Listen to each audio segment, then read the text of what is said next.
gusto ko lang itweed itong mga kabuktutan na mga ito at sasabihin ko lang na pawang kasinungalingan ang pinagbibitaw ng Madriagang yan. Kung meron mang itinuro ang kasaysayan sa isang Marcos katulad ko, yun ay maging tapat sa bayan at sa iyong prinsipyo. Hindi nila kayang sirain si Inday dahil hindi siya gumawa ng ikasisira ng kanyang pangalan.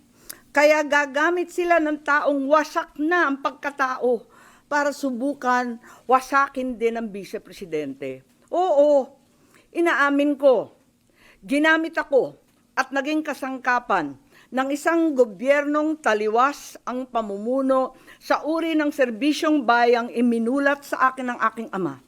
Ito ang gobyernong nangako na pagpapatuloy ng nasimula ni PRRD, ni Presidente Rodrigo Roa Duterte, ngunit naging simula ng pagbagsak ng ating bansa.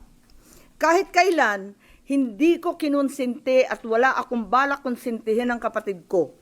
At kahit kailan, hindi rin naman ako tatahimik. Hindi ko hahayaang harap-harapan magsinungaling ang isang tao para matupad ang ambisyon ng iilan at tuluyang mailibing ang ating bayan. Sa korupsyon, sa kasakiman, sa walang saysay na pamumulitika, kahit ngayon sa harap ng malupit na krisis. Bongbong, Pangulong Marcos, alam mo ang katotohanan. Andun ka, magkasama tayo. Kung hindi mo ito ipinag-uutos, walang dahilan para hindi mo itama ang kasinungalingan na ito.